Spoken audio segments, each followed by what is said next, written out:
Okay, anyway, welcome to my live feed, and let's see what we can do today.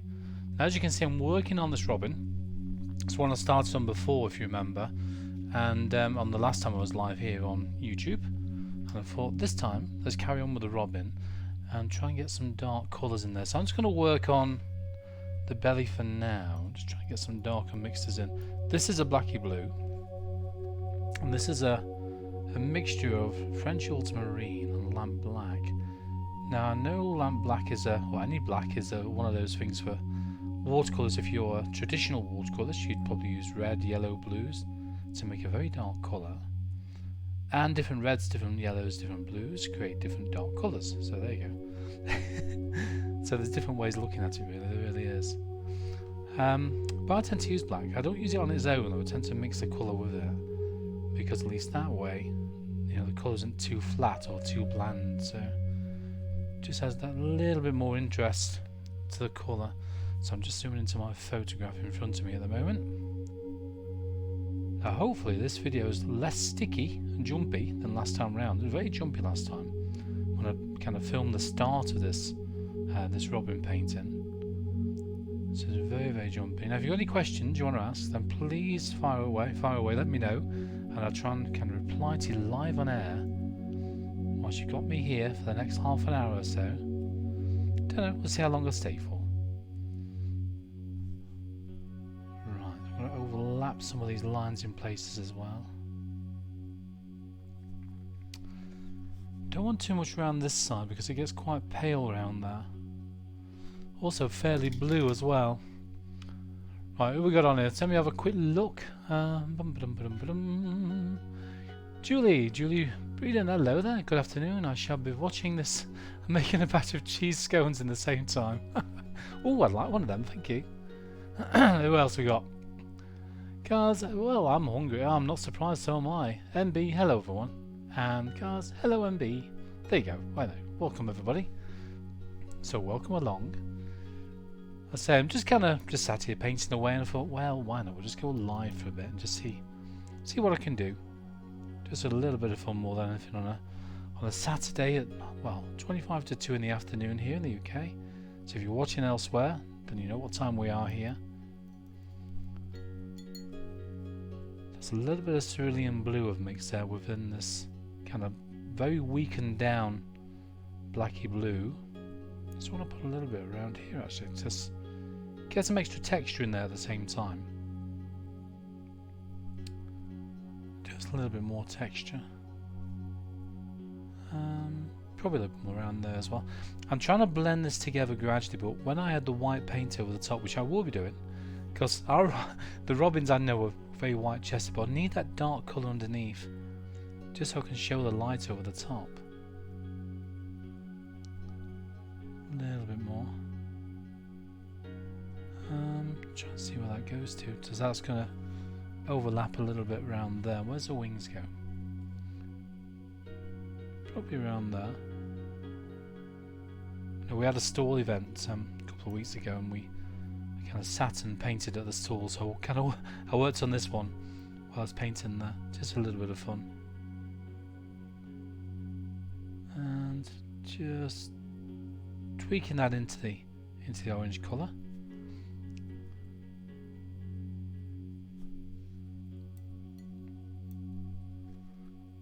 So a little bit more blue. So what I'm showing you today, after my long intro, sorry about that. So I'm trying to get some links to work, as I mentioned, for Facebook as well. Is how I tend to work on overlapping the chest using watercolour white. Now I do show that through our Patreon videos as well. Oh, I'll tell you what, if you're interested, if you've not already done it, have a look on my link below. I think I put it down there, I'll have to have a look in a bit. For my Devon Artist site. So if it's not there, go to www.devonartist.co.uk and have a look for tutorials, have a look for Patreon, and you find underneath my Patreon link on my website the one for the free video of the robin. So similar to this one, so it's facing the other way, and it's on there some nice kind of barky looking wood, quite similar to what this will be as well actually. I'll show you the photo in a minute. So if you fancy having a go at that, have a look on differentartist.co.uk and you find my link through the tutorials and Patreon links. Okay, so you can have a go at that, and you can download the reference photo and obviously the outline drawing as well if you want to, and I'd like to see how you get on as well, so please let me know. Right, okay, so I'm just overlapping this. The thing with when you start working on feathers, the more layers you put on there, the more depth you'll create. But obviously you've also got to try and get a happy medium, because if you put too much on, it just completely covers everything underneath, which you don't really want to be doing really. So it's just trying to work out roughly how much to add really, and how much paint to add on the brush at the same time. Right, okay, what we got there? So a little bit more around there. I'll show you the photograph actually. I'll just go back to my software a minute. The reference photo is this one here. So as you can see, that's what I'm working on. So there's quite a lot of detail in the chest. So I'm going to be adding all this white you can see in the chest there as I go along. And we'll see how we get on with that. So that's going to be the idea. And then obviously another day I'm going to be working on the wood, which is obviously this stump as you can see in the middle there. So that'll be quite interesting to do. So I'm looking forward to playing with that. So I do like doing bark, you know, the texture of bark as well. So it's quite nice to work on. Let's go a little bit closer for you so you can just see what I'm working on a bit better now. Let's see how that one looks. Okay, trying to see if I can see where you are. Bear with me. There we go, that's better. What size is that tiny brush? Well, Carls, this brush is it's a size 00, so 00, and it is a Winsor & Newton Cotman. Hopefully you'll be able to see that on the camera screen there. Hopefully you'll be able to in a minute. Just make sure you can see it. So Winsor & Newton Cotman is a series 111. It's a size 00. So that's one I tend to use. And these are not expensive to buy, you find. So they're quite inexpensive brushes. I think this one cost me, I think, about £3. I think something like that. Depends where you buy them from. So and these are synthetic. I do like these as well, because they've got a good snap rate on them as well, so that's quite nice. And all I mean by the snap rate is that the higher the snap, the more detail you can normally paint with. So I'll just give this a rinse out a minute. I'll show you what I mean. I'll just give that a quick dry. So when you look at my brush here, if I bounce that back, see how quick it bounces back? So it's got a very quick snap rate, which means you've got a bit more control over this particular brush. So the better the snap, the more control you should get. Okay, so these are, I say, synthetic. Some brushes don't have that kind of snap, so I don't know if I've got one which is my Rosemary & Co one, but that's got quite a good snap as well. But these are quite short, as you can see, compared to the normal length ones which you get on the brushes, and that's a sable one, that one. So so yeah, so there you go. That's a little bit about the brush. So they're not expensive to buy either, so that's not why I buy them, honestly. Okay, it is. Don't tell anybody, right? It's my little secret. Right, so I'm going back into the blue. Just working down the bottom there. Well, the bottom of the bottom. A little bit of raw sienna just down the bottom as well, on its bottom. And just a tiny bit down there. And so underneath. I think what I might do, you know, I might start working on some of the orange chest in a minute.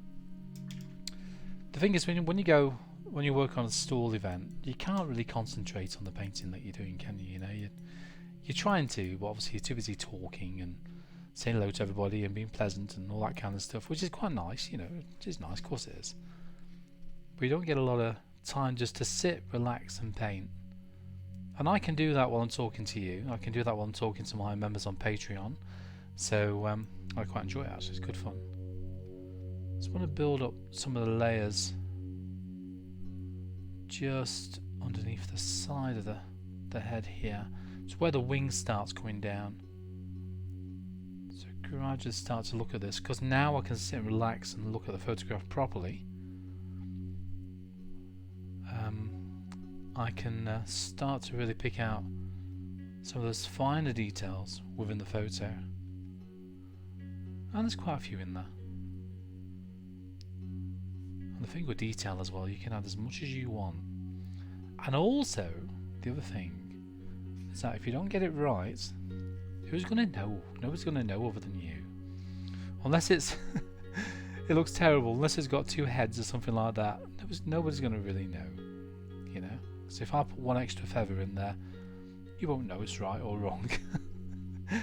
And that's the beauty about doing the watercolours, really. Working with wildlife, yes, you got to be fairly precise, but sometimes you can just kind of make slight adjustments or miss something out, and nobody really tell the difference. For other than yourself, really, you'll know it's not quite right.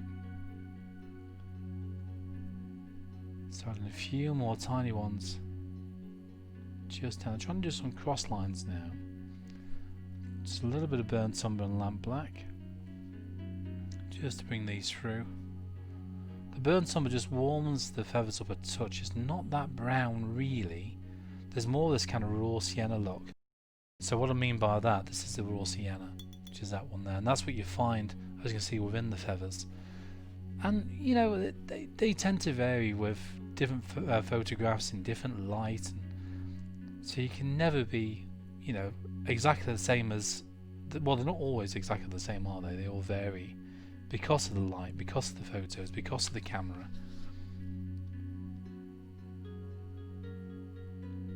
So I've seen some robins, I've painted quite a lot of robins over the years, and I've painted some robins which are very, very, very vivid when you look at the colours within them. You think, wow. And that's because it's probably taken on a very bright, not sunny, but very bright, clear day.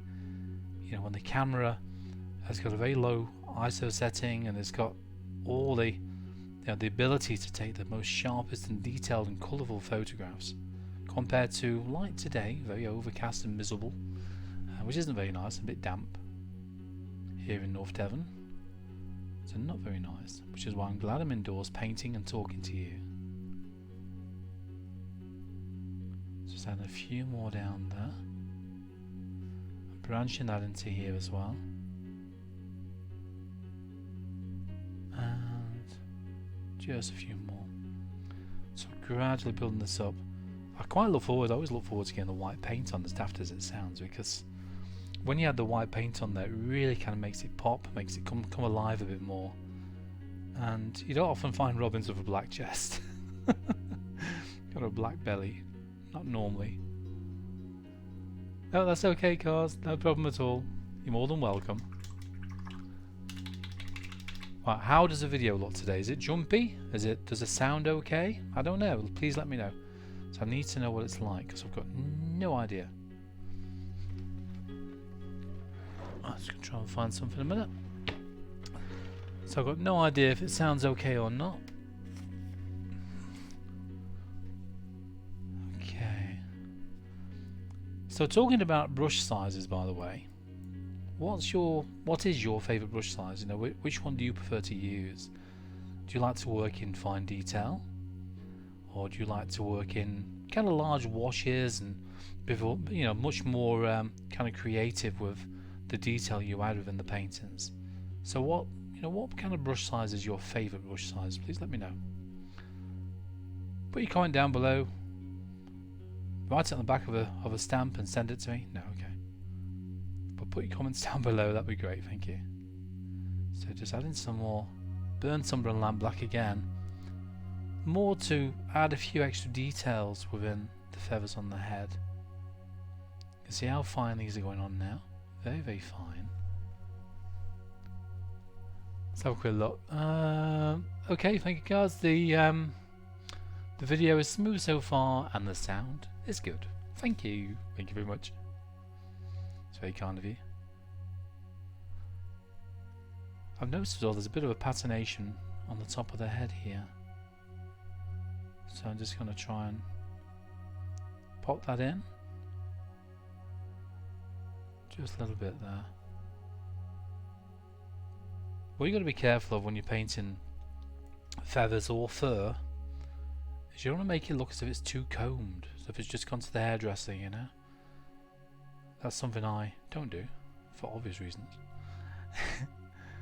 But you don't want to make it look too combed, so what I tend to do is overlap the lines just marginally here and there. just so they're not too parallel with one another. And a few more around there. Now then. Now then. Now then. Okay. Start to work down towards the eye. I want to see where it's dark around here as well. I can just make out some smaller, tiny, eensy-weensy little marks around there, which I want to put in because you got, excuse me, you got two different sections here. So you got the eye, of course. Then you got a section there. Then you got a section here. So it's a matter of looking very closely at the photograph. I'll stress the word very, very, very, very closely, and then as you look at that photo you can really zoom in. I've got mine on a tablet in front of me, by the way, or you can have it on an iPad, a smartphone, anything that you can kind of pinch into a large photo. It's got to be a large photo there, so you can really pinch into that detail work.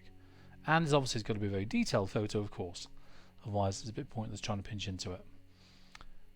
So adding a little bit of burnt Sunderland black and just a touch of cadmium orange as I work around this eye, adding the finest of details.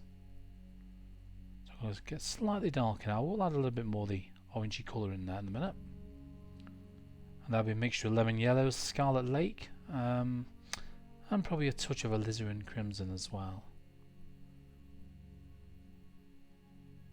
As I say, they do vary with the robins, they really do. Now these little robins are very territorial, we know that. Especially this time of the year, both the male and the female tend to sing as well, which is quite interesting. You know, they're all trying to claim territories. Where normally in the summertime it's the male that decides to do, you know, kind of do all the shouting and singing. Right, just a little more around there. And they're one of the earlier birds as well. Early birds, no pun intended. No. But they tend to kind of wake up early.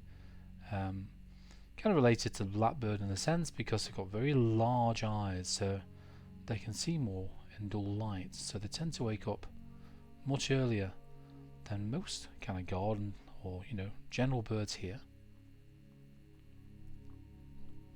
So it's adding a few more details underneath here, gradually building up, so you can just see this slowly coming together. The thing with any painting like this is how much detail do you add? You know, how detailed do you want to go? Do you want to make it realistic? Do you want to make it hyper realistic, or just do you want to make it look like a painting? It's entirely up to you, isn't it? That's why we're all different as artists, though, isn't it? Really, you know, we all vary in the style and the way that we paint. So a few more now around there. I think what I might do though, I'm going to go in with that orangey colour first. As I mentioned, this is going to be cadmium orange, scarlet lake, and a little bit of alizarin crimson, which is this one here. Just going to get some scarlet lake, and I'll have another look at the computer in a minute, everybody, so I can just see who's been commenting. A bit more scarlet lake. I don't want to go too thick, probably more to a milky consistency, something like that. Give that a try. And this is going to be used more to the top of the head, and just anywhere that's a little bit brighter, really, just to add a bit more of a colour within those areas. A little bit more, probably around there as well. And just down there. Oh, would you do me a favour as well, if you don't mind? If you're enjoying this little video of mine, just please click on like, subscribe to the channel if you don't mind as well, but click on like, subscribe. But if you do subscribe, click on that little bell icon as well, because at least then, when I do go live, you will be notified that I'm on live now. So you know I'm around, okay? So click on subscribe and then the bell icon. If you don't mind, please share this video. Let people know we're here. I'm going to be here for another half an hour, I think. Depends on how time gets on, because I've got to go and put the kettle on and stuff like that, you know. These must. A little more down the side here as well. So gradually building up. So now you can see the colour coming into this. A little bit more of the Scarlet Lake. Scarlet Lake I find on its own is a little bit too rich. So it's that one there. Mixed with cadmium orange and lemon yellow. And that's a little bit of burnt umber there as well, which I can mix in and play around. I tend to kind of mix between the colours, if you know what I mean. So I'll have more than one mixed in one section sometimes. But because this is a ceramic palette, the beauty about that is that it all lays flat when it dries compared to a plastic palette. So when you look at something like, I don't know, let's have a look at the raw sienna for this one here. Look how that's dried quite weak. You know, where it's dried, it's quite lovely and flat around there. And that's probably equivalent to probably one layer of colour. Now when you layer that same layer over the top of one another, this is roughly what you get here. So that's why I like to use a ceramic palette, because you can really work out and see the kind of colours you're going to get. That's what I like about it, really. Right, we'll have a quick nose at the computer a minute and just see what people have said. If anybody's got any comments, then I'll carry on. Just a little bit longer. Trying to think about the shape all together around there, by the way. Right, let's have a quick look and see what people have said here. Oh, good grief, who's... Wow, some people have been busy on there. What do you look like? MB, you're so talented. I find your videos very inspiring. Having very little time to paint and being a self-taught, sometimes it makes me feel like I never get that good, but you got to keep trying. You have, MB.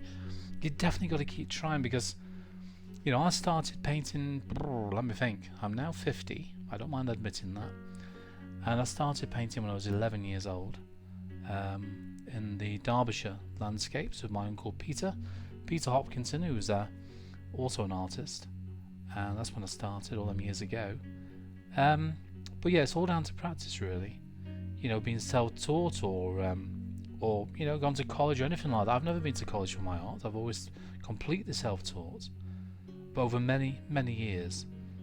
So what I try and show people on, for example, on Patreon, on the link at the top of the screen, is how to avoid the mistakes that I've made over all these years. Okay, so that's what I try and teach people. So hopefully, through my own learning, I can help people avoid those mistakes, or at least some of them anyway.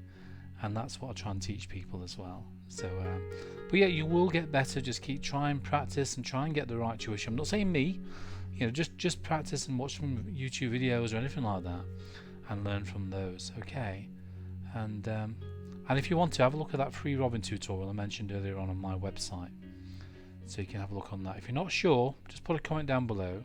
If I don't see the comment now, I will be checking later on, see what people have said again, just to make sure I've not missed anything after the video is all finished and whatnot, and I will reply again then. Okay, right, so anybody else on there? Let's have a quick look.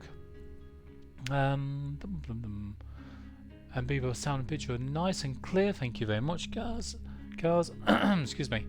I think the smallest brush is a size 3 liner. Yeah, liner brushes are nice, but they've got very long bristles, though, haven't they, compared to something like this little tiny synthetic one here. So you can see why I like using this, because it's so fine. What else we got on there? Okay. And if you get to where you want to as an artist in time, I agree with you there, Cars. No problem at all. Okay. Well done, you lot. Okay, well, I'm going to carry on.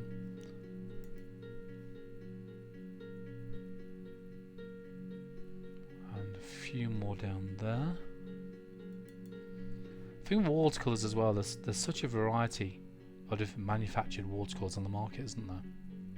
You know, Winsor & Newton are the ones I tend to use a lot of, which I do, because I'm used to using them. I'm used to using the way they flow, the colours that they have, you know, be it the Winsor & Newton professional brand or the student brand, the Cotsman brand. This is, as I said, the Cotsman brush. So I do use both student and professional brands. So, you know, you find the pigmentation in the professional brand is much more highly concentrated, so they do last longer. They are very often richer in colour as well, and there's less kind of binders and additives, and you know, so it's more of a natural pigment. It's quite interesting, really, when you look into that sort of thing on the paints, because sometimes you think, why is that red more expensive than that colour? Why is that orange more expensive than that one, even though it's the same size? Well, why is that?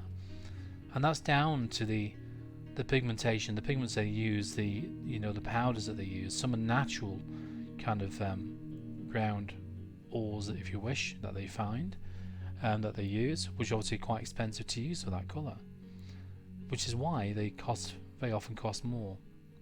And sometimes when you see the ones with the word hue, with the word hue at the end, then that can also mean that it's like an artificial colour, or artificially made, rather than having the original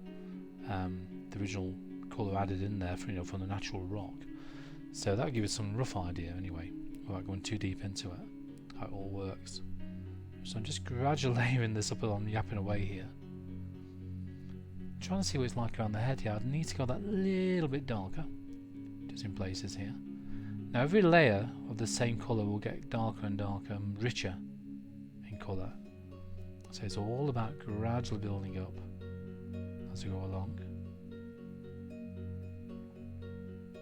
Just a little bit more there. Okay. And then working my way down a little bit lower now. You can see this is getting darker. I want to add a little bit of brown to here. So if I just bring that photograph in again for you, so you just see what I mean there. So you look at the photo there, okay, and you can see on the left hand side of the chest on the orange is a little bit more brown of colour really compared to mine. The colour on my screen here isn't quite the same as the painting, by the way. They are a little bit different, so you find that it's the way the camera setting is, so difficult to get the camera colours quite right where we want to go live, so it'll give you some general idea what I'm working on.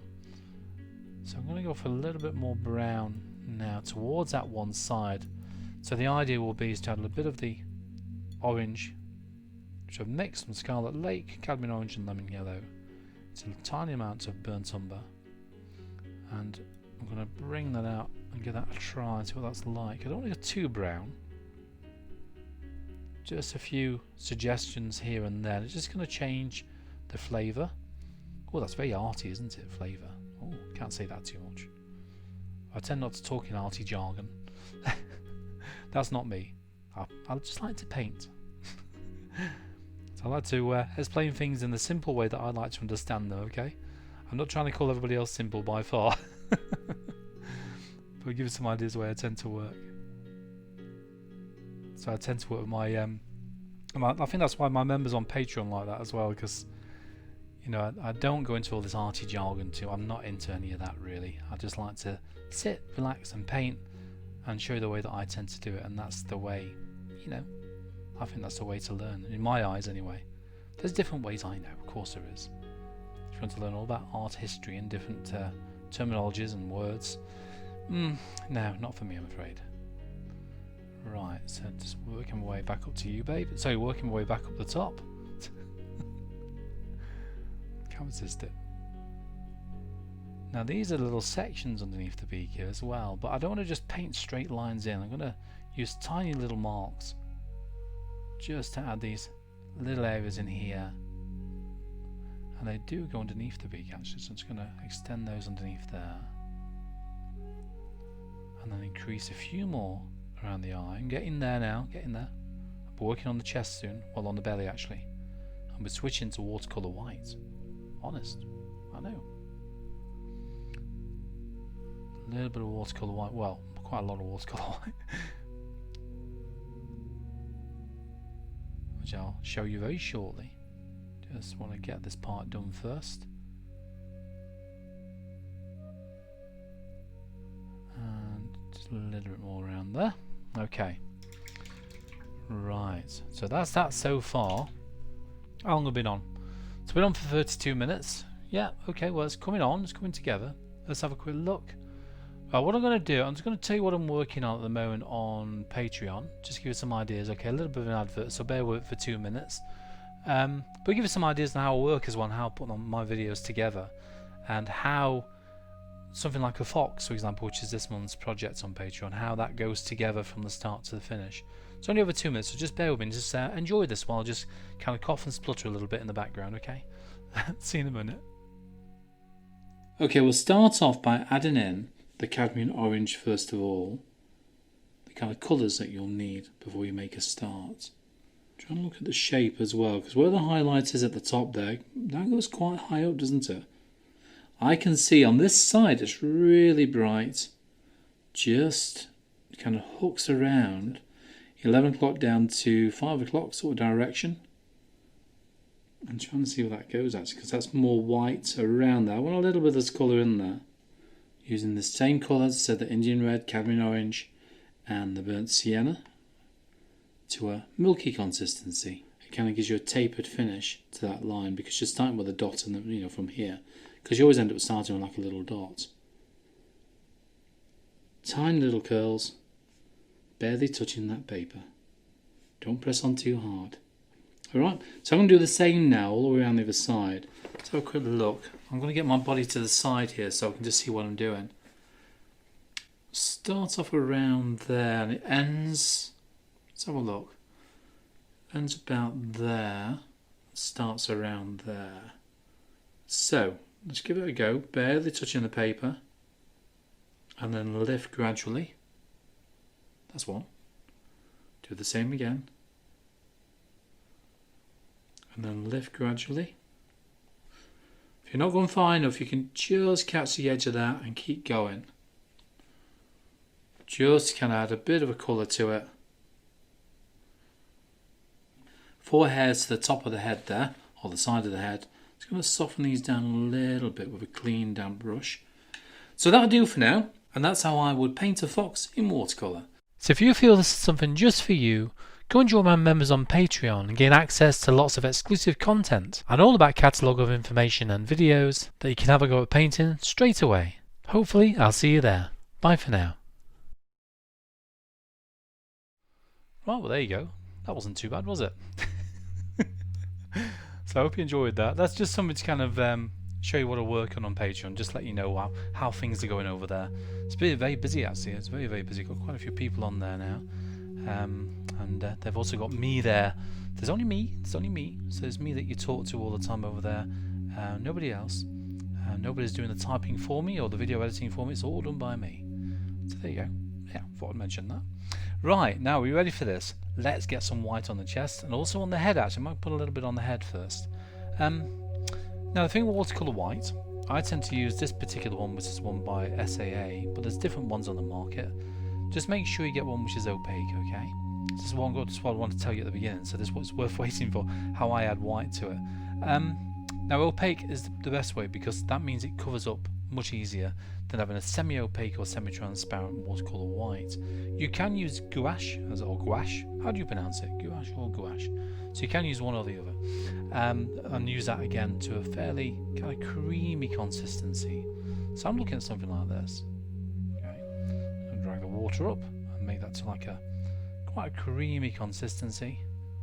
Roll it away, take a little bit off, and I'm going to start adding this first of all. Just come back up here a little bit. I don't want it too thick.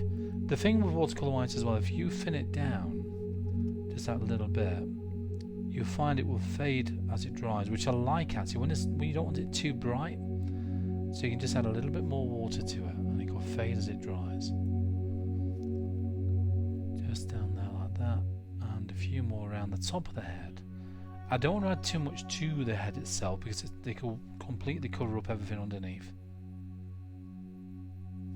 So it's all about being gentle with it, and less is definitely best when you're using white paint.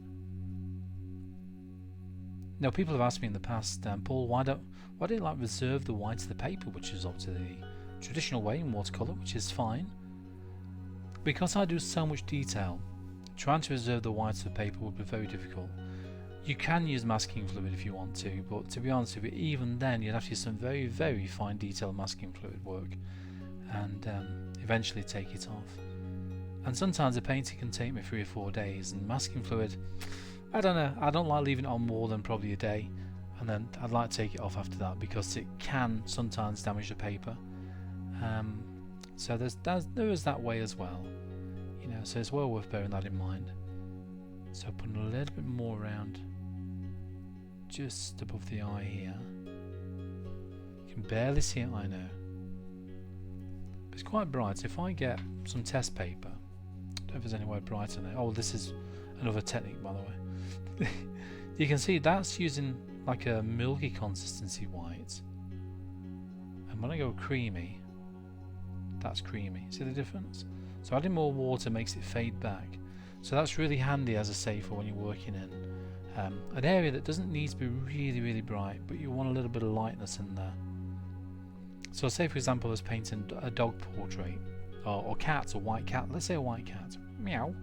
Say a white cat. If you're painting the cat underneath its chin, there's a little bit in the shade, but yet it's still a white cat. It's difficult to kind of get the colour just right when you do that.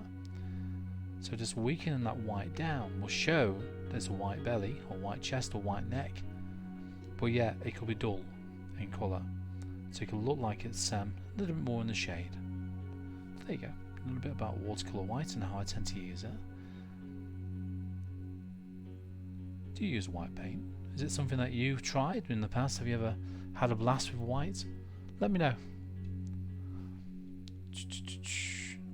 Okay guys, I love seeing these layers and details as they develop. Thank you very much indeed. It's all about taking your time and relaxing into a painting more than anything. Just put a few little highlights here and there. Not much, you can barely see it on the paper, I know. Crisscrossing in places, varying the directions and the thickness of the marks. I'm going to get slightly thicker now, but that's just me. It's bad when you start laughing at your own jokes. And just a few more around there now. Just start building this up. Gradually does it.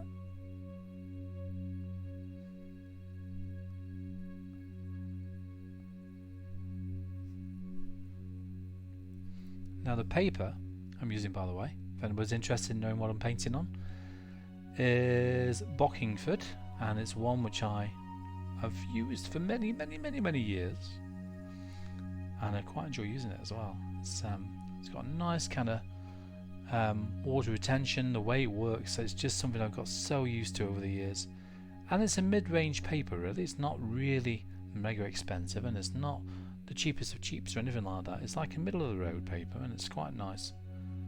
It doesn't cost a fortune to buy in, and I tend to use on most of the time work on block pads.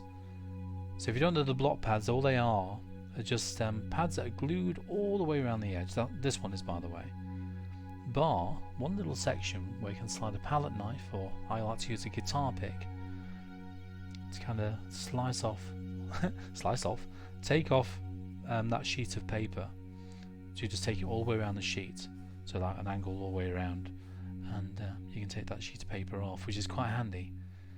It just means that when you put a full wash all over the paper, yes, it will still cockle, it will still bend and warp, in other words cockling a little bit, but it very often dries nice and flat when you leave it long enough, and it's pretty good for that. So block pads are, for me, the way to go. Unless I'm working on a very large painting, and then I'll probably stretch my own paper, which I've been known to do quite a few times in the past. Now then, working my way down to you, babe. Now working my way down now towards the white, and the really brighter white around this area here. Now all these areas tend to branch across. I need to put some more highlights in the feathers in a minute for the back. So I'm going to go thicker now to a more creamy consistency. It's handy if you can get your hand around as well, actually. So these are going to be the brighter lines just to the side here. Some going off at silly angles. So obviously I had a bit of a bad hair day. And a few more down there. And then start to build it up as I go along, working my way down.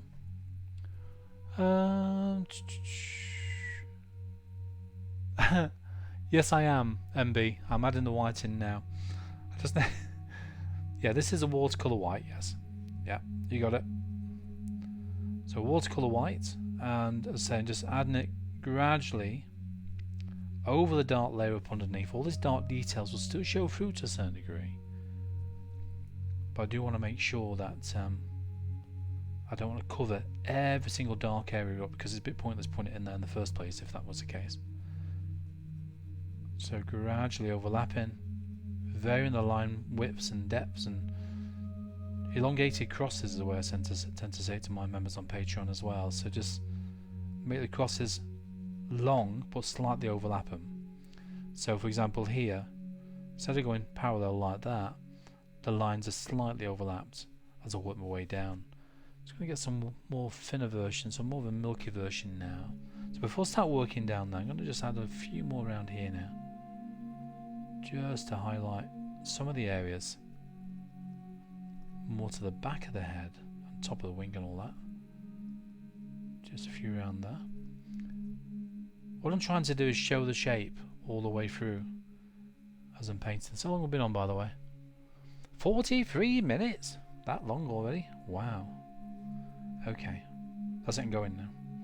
Now we'll give it another 5 or 10 minutes and I'll probably have to make a move. So a little bit more around there. And just, so this is more of a thinner version as you can see. And because it's thinner, it's just going on not quite as bright as you can see, but adding a little bit of background detail here and there. That's all I want to do with that. Okay, let's go back to the chest. Barely touching the paper. Going brighter again, so this is thicker white. I know people have used the gel pens, haven't they, as well? That's another way you can do it. I don't get on with the gel pens. I just can't get fine enough with them, really. But they are quite good. You know, I have had a play with one here. But when you're trying anything new out, I always suggest you try it on some scrap watercolour paper. I've got a whole pile, for example, I'll just show you now. I've got a whole pile of scrap bits and bobs that you can see. I've used the other sides of them, but they come in so handy for doing your testing as well, when you're testing your colours out. So it's well worth having a kind of supply of those, so when you're working on a painting, it's not worked out, you'll feel like just binning it and frustrated with yourself. If you do decide to kind of get rid of a painting because it's failed or you're not happy with it one iota, it's always worth keeping them anyway, I think. But if you're not happy with it and you're about to throw it in the bin, just chop it up. Use the back of it for testing paper. Don't waste the paper. So even though this isn't too expensive, this paper, you still got to pay out money for it. So, you know, I'm not being a cheapskate, honestly. So I'm gradually increasing the lines, looking at the photograph. My eyes are going backward and forward every few seconds to the reference photos I'm talking to you. They have to get paler as they come down here. Just a little bit paler there. Now the beauty about watercolour white is that you can overlap it with colour, but you have to do it in one fell swoop, okay? You've got to do it in one go, no more. Otherwise you just blur it away. And I'll be doing that down there, and that'll be off camera. Only because I'm running out of time now. So if you've got any questions you want to ask, please ask away. And as I said earlier on, please remember to like this video and share it. And also subscribe to my channel. But when you do subscribe, click on that little bell icon. At least then you know when I'm online. And hopefully when I'm online you'll not miss another live kind of feed. So while I'm chatting to you, I think there's about a 10-second delay. So when I'm talking to you, if I count 10 seconds and you see that part of the video, so it's something like that anyway.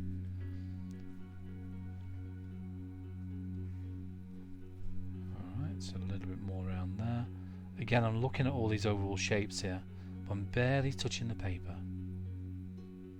Just very lightly touching it.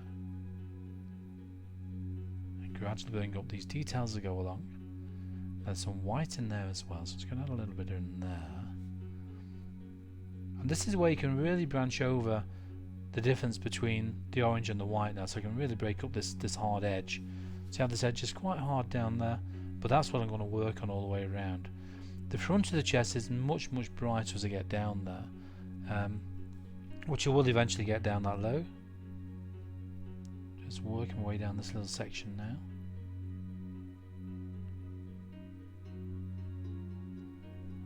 A little more down there.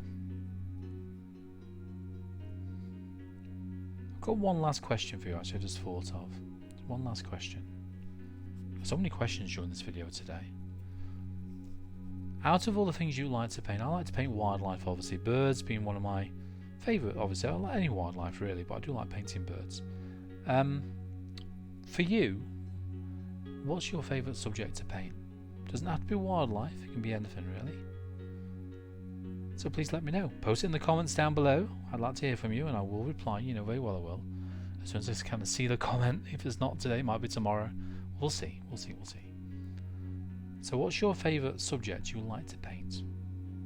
Is it wildlife? If it is, what wildlife is that?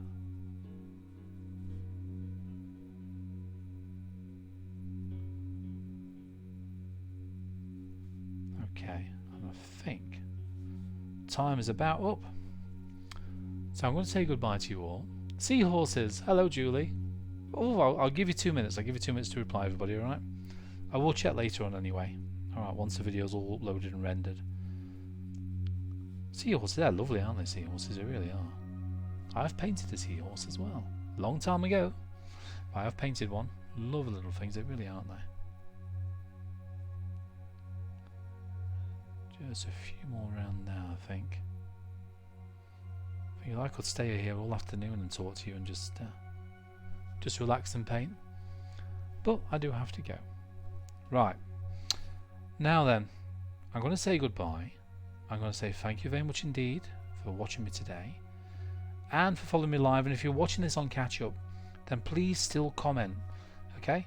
Please still comment. Remember to, as I say, subscribe and click on that bell icon so you know I'm here when I'm online. Okay? So don't forget to do that. And if you've got any questions you want to ask me, again, pop them in the comments down below. I'm quite happy to talk to you and comment back. I'm sure you've gathered that by now. And I'll try and go live again another time. Hopefully in the very near future, probably next few weeks, I'll be live again for you. So I'm going to say goodbye and thank you again for watching me. And until next time, bye for now. And oh, one last thing, get them brushes wet. Bye. My name is Paul Hopkinson. Now stay tuned and I'm going to show you exactly what you're going to get from being here on Patreon on how to paint wildlife in watercolour. Let's get stuck in. So what I do, I show you my technique on how to paint wildlife in watercolour. We go for a variety of different subjects, from dogs, cats, from large right down to little tiny creatures as well. And I guide you through this, as I say, step by step, all the way from the beginning right to the final brush strokes. For the $10 tier, you actually get access to the entire back catalogue from over 2.5 years of video content and tuition. So all of that will keep you painting for many months to come. Now bearing in mind as well with these video tutorials, I do release a brand new one every single month. So every month we get a new subject to work on, but you still got access to all the back catalogue as I mentioned, which means you can paint at your own leisure. So all I mean by that is that you don't have to get that project done that particular month. You can go back 2 years ago, for example, and work from one of our projects from then come back and then work on this one another time. There's no rush, there's no panic, and you can paint at your own leisure and at your own speed. You'll also gain access to all the shorter video tutorials as well. So these are all the short ones, such as painting a feather, working on, say for example, a hare's eye, working on fur, and many other subjects which I'm putting on here as well. I also provide the outline drawing and reference photograph which go alongside the main videos which we have on here, plus the shorter videos as well. So you can simply print these off and use them for your paintings. Now each month I write a PDF document which includes all the reference photos as well. Now this PDF document will go alongside that current month's main video project, so you can use it instead of or alongside of, it's entirely your choice. But also you gain access to the PDF document for every single month that you are a member. So ideal for those times you don't want to sit by the computer whilst you're trying to paint. Now one of the things I do provide is my companion page. Now all this simply is all the links to everything that we have on Patreon on my personal website. So the idea is all our shorter video tutorials are on here, so the $5 tiers and above. The $10 tier levels and above are the main big large videos. So you can choose whatever you want to have a go at, okay, from here. The idea of this companion page is that when you click on, say for example, scroll through to see what you fancy, say for example the tiger. You click on the tiger tutorial, that'll take you back to Patreon itself with everything to do with the tiger videos. So that will give you the outline drawing, the reference photograph and all the part numbers to do with the tiger. So it's really handy to go through that and have a look what you're fancying. One thing I'd recommend with this companion page as well is to bookmark it on your browser. Alright, so save it so you can access it really quickly to choose whatever you want to have a go at painting. Not forgetting as well, I produce quite a lot of tips and tricks videos for you to go through, and also about videos to do with materials that we use here and ideas, questions, that kind of thing. So have a look on my special companion website to go with Patreon and you'll see exactly what I mean. Now if you're a Facebook user, I've also created a special closed Facebook group for my members as well. So this is a place really where we tend to discuss other things or questions and answers to do with Patreon and some of the tutorials which we work on. So you can do that either here on Patreon itself or on our Facebook group. Now I'm actually adding a third video in every month as well, so if you're on the $10 level you get access to the main long video project which could be 3 or 4 hours long. You'll also get access to the $5 tier level project as well, which is another video project, which is usually something to do with like painting a dog's nose or very small projects which you can work on if you haven't got a lot of painting time. But additional to all of that, I'm also going to be working on a few little botanical items as well, just so you can add these as extra kind of embellishments within your main project paintings. So you're not going to get one, you're not going to get two, but you're going to get 3 video projects to work on every single month. And remember, you'd have to do it that particular month anyway. You can do it 6 months down the line, doesn't really make any difference, and all at your own leisure. Now as for joining, have a look through the different tier levels from the $5, $10, the $20 level and the $30 level, and you see there's different benefits with different ones. Right, so there you go, that will give us some ideas what Patreon is all about and what you would learn through being here on my Patreon channel. As you know, there's a massive catalogue now that you can learn from, and don't forget you get the outline drawing, the reference photo, everything else for you to kind of get stuck in straight away. So if you find this is exactly what you want to learn on how to paint wildlife in watercolour, then click on join now, choose a level that